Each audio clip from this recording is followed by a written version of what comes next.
O Atlético passou pelo Atlético Goianiense, um jogo em que o Galo era o favorito e confirma tudo isso.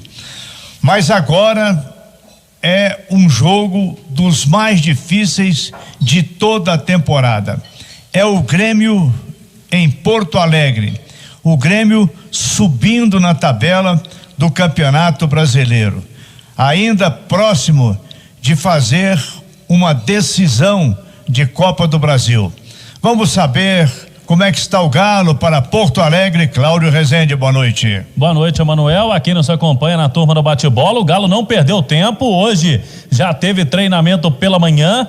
Nesta terça-feira, mais uma atividade na parte da manhã, com viagem à tarde em voo fretado amanhã para Porto Alegre. Esse jogo é realmente encarado como decisão, assim como já foi assim no jogo contra o Atlético Goianiense, mas por ser uma rodada entre os 6 primeiros colocados, confrontos diretos, esta rodada é especial e não dá para negar que todo mundo está muito de olho e muito concentrado nesta rodada do meio de semana. O Galo sabe da dificuldade de vencer o Grêmio em Porto Alegre. O Grêmio perdeu só uma vez na sua arena em Porto Alegre neste Campeonato Brasileiro. Foi lá no início do campeonato e foi para o Sport Recife. Foi uma zebra na época. O Grêmio não estava muito bem naquele momento. Depois disso, muito difícil vencer o Grêmio em seus domínios, um time que já tem aí uma estrutura de jogo de mais tempo com o Renato Gaúcho. O Galo, Emanuel, conseguiu alguns números importantes neste fim de semana. Tem agora a melhor campanha do segundo turno, com 10 jogos, são 6 vitórias, 3 empates e 2 derrotas. O Galo já fez 20 gols no retorno, sofreu 12. É o melhor mandante do Campeonato Brasileiro, tem 80% de aproveitamento, ou seja, em casa o Galo vai muito bem. São 15 jogos, 11 vitórias. Agora, como visitante, e aí que pega a situação para o Atlético, hoje, por exemplo, não estar na liderança da competição, porque fora de casa o Galo é apenas o 12º melhor visitante, é isso mesmo, 12º se a gente olhar a tabela, a classificação de jogos como visitante. Por isso o Galo tem que melhorar. Essa semana são 2 jogos, Grêmio em Porto Alegre e o Vasco em São Januário no sábado. Tem que ajeitar as coisas aí o Sampaoli para jogos como visitante. E quem sabe isso já vai acontecer essa semana. Voltou a ter o melhor ataque, o Atlético também, mais um número positivo, 51 gols marcados com os 3 de ontem no Mineirão. Agora, para esse jogo contra o Grêmio, tem um desfalque importante, né? O Jair, que ontem voltou a ser titular, recebeu o 3º cartão amarelo, então ele não pode jogar. Alan Franco, equatoriano, já melhor fisicamente, recuperado lá da Covid, ele estava sentindo muito. Na entrevista de hoje, já disse o Alan Franco que já está bem melhor. Deve ser o escolhido pelo Sampaoli se não houver surpresa na escalação. 6h35.